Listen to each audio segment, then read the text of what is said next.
Hello everyone, welcome to the channel. आज हम लोग देखेंगे industrial dispute act 1947।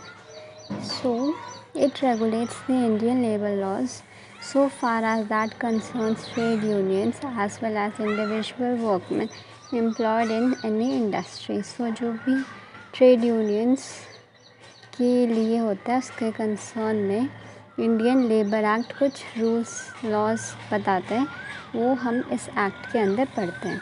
So it is a protest against terms and condition of employment. Industrial dispute बहुत सारे reason से होता है, जैसे recognition, retrenchment, employment condition, wages allowance. ये सब रीज़न होता है जिसके कारण इंडस्ट्रियल डिस्प्यूट होता है, और इससे जो रेगुलेट करता है उसे हम बोलते हैं इंडस्ट्रियल डिस्प्यूट एक्ट। नेक्स्ट देखते हैं different forms of industrial disputes. First है strike. The industrial dispute act 1947 has defined strike as an assertion of work by a body of persons employed in an industry acting in combination or concerned refusal under a common understanding of any number of persons who are or have been so employed to continue to work or to accept employment। तो इसमें क्या बोलता है, जो group of person है, जो employees है, वो एक साथ मना कर देते हैं कि हम लोग यहाँ पे काम नहीं करेंगे। सो ये एम्प्लॉयज़ के थ्रू होता है जो वर्क करने के लिए मना कर देते हैं।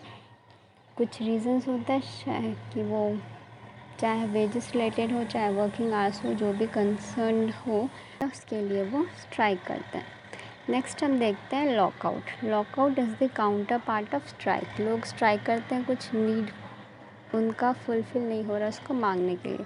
सो अगर कंपनी उसका नीड को फुलफ़िल नहीं कर पाती है तो वो लॉकआउट करती है। So it means a closing a place of employment. जो जगह है उसको बंद कर देती है या फिर जो काम है उसको रोक देती है। और इसमें हम लोग, जो कंपनी है वो खुद एम्प्लॉय को मना करती है काम देने के लिए। ठीक है। सो स्ट्राइक में आता है employees when employees refuse to work, और लॉकआउट होता है when employer refuse to give work to the employees। Next है घेराव। घेराव मीन्स टू सराउंड, जहाँ पे एक साथ लोग मिल करके जो मैनेजमेंट की टीम है उसको ऑफिस छोड़ने नहीं देते जब तक उनका नीड फुलफ़िल नहीं होता, उसे हम बोलते हैं gherao. It can also happen outside the factory premise too. The person जो घेराव में रहते हैं वो लोग वहाँ से मूव नहीं कर सकते, वहीं पे वो एरिया पे बैठे रहते हैं, और कभी कभी खाना और पानी के बिना भी उन्हें रहना पड़ता है। नेक्स्ट है पिकेटिंग। पिकेटिंग होता है जब हम लोग डिस्प्ले करते हैं साइंस, बैनर्स और प्ले कार्ड। जो भी डिस्प्यूट है, जो भी हमारा नीड्स है, उसके लिए हम डिस्प्ले साइंस करते हैं, उसे हम बोलते हैं पिकेटिंग। और बॉयकॉट होता है disturbing the normal functioning of an enterprise. ये एक फोर्सफुल अपील होता है जो नेगेटिव बिहेवियर एक्ट्स को करता है, और एक स्ट्राइक ही है जो वर्कर्स को प्रिवेंट करता है, उसे परसुएड करता है कि हम मैनेजमेंट के साथ कोऑपरेट नहीं करें। So here are few diagrams to make it more clear. First है स्ट्राइक, जब एम्प्लॉयज़ बोलता है कि that we will not work. Second क्या है लॉकआउट, जब कंपनी बोलता है we will not give you employment, operate नहीं करता है, वो बंद कर देता है फैक्ट्री को। नेक्स्ट है घेराव। घेराव मीन्स ऑफिस को सराउंड कर देना और मैनेजमेंट को ऑफिस पे ही रोक के रखना, उन्हें जाने नहीं देना जब तक हमारा नीड फुलफ़िल नहीं हो जाता है। और लास्ट है पिकेटिंग, जब हम डिस्प्ले साइन, बैनर्स ये सब दिखाते हैं और लोगों को बोलते हैं कि come let's join this strike, उससे हम बोलते हैं पिकेटिंग। नेक्स्ट क्वेश्चन अब हम लोग देखेंगे एडजुडिकेशन। सो एडजुडिकेशन क्या था? It is the legal remedy for settlement of industrial disputes. Next question, ये तीनों टर्म्स जैसे एडजुडिकेशन क्या है? अल्टीमेट रेमेडी, सी का हो गया 1। It is a process in which a neutral third party listens to disputing party, listens to arbitration, or conciliation is a process by which representatives of workers and employees are brought together with a view to persuade them to arrive at an agreement। एक agreement कराते हैं उसे हम conciliation बोलते हैं। So option will be A. 2, 3, 1. Next, cessation of work by a body of person employed in an industry or a concerned refusal under common understanding to continue work or to accept employment. जब employees refuse करे work करने के लिए उसे हम बोलते हैं strike. Next, strike means spontaneous and concentrated withdrawal of labour from productive temporarily. Gherao means to surround.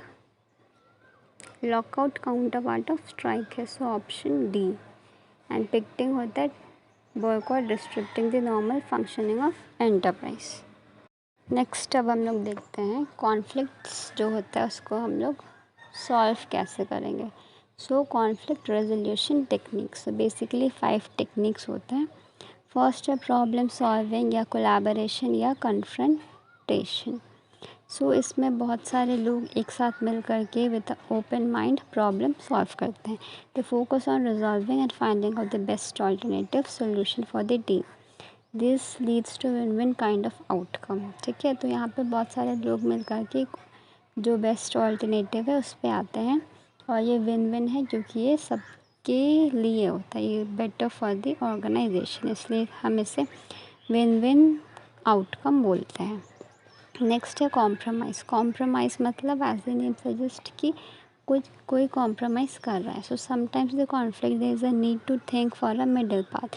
जब दोनों पार्टीज़ कुछ गिव अप कर रहे हैं, कॉम्प्रोमाइज़ कर रहे हैं, हम एक मिडल पार्ट, जब दोनों पार्टीज़ मान नहीं रहे तब हम एक बीच का रास्ता निकालते हैं।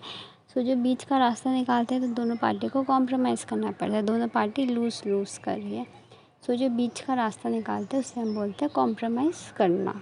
ठीक है, सो ये टेम्परेरी होता है और लॉन्ग लास्टिंग नहीं होता है। नेक्स्ट इज़ विड्रॉइंग और अवॉइडेंस।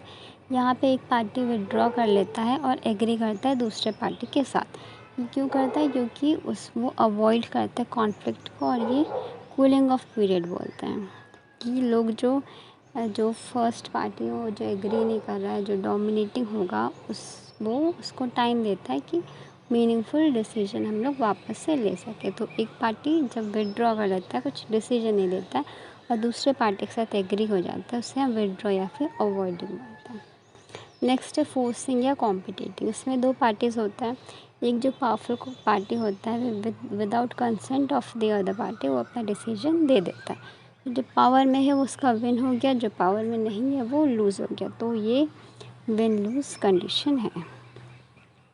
नेक्स्ट है स्मूथनिंग और अकोमोडेटिंग। ये टेक्निक होता है when there is an atmosphere of distrust among the parties. जब कोई एक दूसरे पर कुछ डिस्ट्रस्ट है, कोई एक दूसरे पे ट्रस्ट नहीं कर रहा, अंडरस्टैंडिंग नहीं है, तो एक पार्टी सामने आता है और स्मूथ करने के लिए वो अच्छे वर्ड्स बोलता है और जो पॉइंट्स ऑफ एग्रीमेंट है उसको एम्फसाइज करता है और जो डिसएग्रीमेंट है उसको प्ले डाउन करता है। सो ये कैटलिस्ट होता है डिस्ट्रस्ट को ब्रेक करने के लिए और एक म्यूचुअल ट्रस्ट एंड अंडरस्टैंडिंग देने के लिए, तो ये भी एक टेम्पररी रिलीफ है। क्वेश्चन देखते हैं अब। Carefully read the following statement 1 and 2 and select the most appropriate conflict resolution technique they present. It is known as accommodation. तो अभी देखे थे accommodation is smoothing. ठीक है, नेक्स्ट क्या है? It is employed to provide temporary relief from the conflict until the time that the other party is in better position to push back. तो push back एक विड्रॉ का भी देखे, पर दोनों पॉइंट टेम्पररी है और पार्टी को टाइम देता है, वो हो गया स्मूथनिंग का। Fine. Next question, in the case of any disputes between employers and workers or between workmen and workmen or between employer and employer, either connected with the employment or non-employment or the term of employment of the condition of labor, such a dispute is termed as industrial dispute and comes under the purview of Industrial Dispute Act 1947. Next अब हम लोग देखेंगे classification of trade union on the basis of agreement. So first है close shop, where management and union agree that union will have sole responsibility and authority for recruitment of workers. Close shop में management और union agree करते हैं, जो union होगा वह responsible होगा, authority और अथॉरिटी और रिस्पॉन्सिबल होगा रिक्रूटमेंट ऑफ वर्कर्स के लिए। सो रिक्रूटमेंट के टाइम जो एम्प्लॉय है उसको मेंबर होना चाहिए ट्रेड यूनियन का, और जैसे अगर वो ट्रेड यूनियन का मेंबरशिप से हट जाएगा तो उसका जॉब भी ख़त्म हो जाएगा। So this is called as close shop, या फिर इसको हायरिंग हॉल भी बोलते हैं। हायरिंग के लिए एम्प्लॉयज़ जा कर के ट्रेड यूनियन में रजिस्टर करा लेते हैं। नेक्स्ट है union shop. Here an agreement is there that all the new recruits must join the union within a fixed period after employment. Union shop होता है हमें जब जॉब मिल जाता है उसकी एक फिक्स्ड पीरियड से अबाउट 1 वीक और 1 मंथ के अंदर हमें यूनियन शॉप ज्वाइन कर लेना है। So USA declared it as right to work. Right to work भी हम बोलते हैं यूनियन शॉप को। फाइन। सो क्लोज शॉप में होता है पहले से वो मेंबर रहता है और उसके बाद फिर उसे नौकरी मिलती है, और अगर वो यूनियन का मेंबर से हट जाएगा तो उसकी नौकरी भी हट जाएगी। वेराज यूनियन शॉप में नौकरी के बाद फिक्स्ड पीरियड ऑफ टाइम के बाद उन्हें ज्वाइन कर लेना है यूनियन में। Next is preference shop. When a union member is given preference in filling a vacancy is called as preference shop. जब यूनियन मेंबर को फर्स्ट प्रेफरेंस मिलता है, कहीं भी वैकेंसी आता है उसको फिल करने के लिए, उसे हम बोलते हैं preference shop. Next agency shop. इसमें एग्रीमेंट होता है between the management and union. Management और यूनियन के बीच में एग्रीमेंट रहता है कि जो नॉन यूनियन का मेंबर है उसको एक सब्सक्रिप्शन मेंबर फ़ी पे करना होगा। जैसे मान लीजिए 1000 है, सो 1000 उसको पे करना होगा अगर उसको सर्विस में रहना है तो इसको बोलते हैं हम लोग एजेंसी शॉप। नेक्स्ट है maintenance shop. In this type no compulsory membership in the union before और आफ्टर रिक्रूटमेंट एग्जिस्ट। ठीक है, मेंटेनेंस शॉप में कोई कंपलसरी मेंबरशिप या तो पहले या तो बाद कुछ एग्जिस्ट नहीं करता है।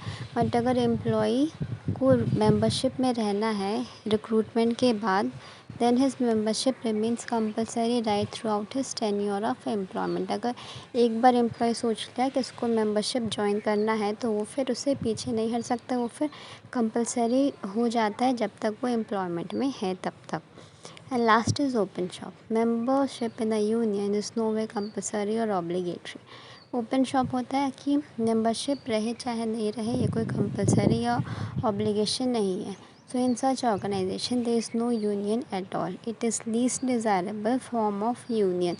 This is referred to as open shop. Open shop में कोई यूनियन नहीं होता है, चाहे आप रहे चाहे नहीं रहे, ऐसे कोई कंपलसरी नहीं है। सो ये नहीं के बराबर है, इसको बोलते हैं ओपन शॉप, जहाँ पे कोई यूनियन मेंबर्स नहीं होते हैं।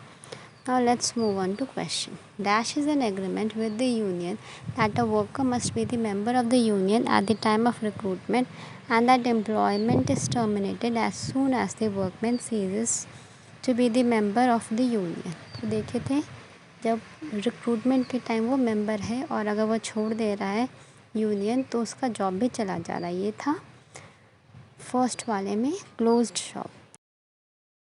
एजेंसी शॉप में क्या था, एज एन एजेंट काम करेगा, मेंबरशिप उसको पे करना है।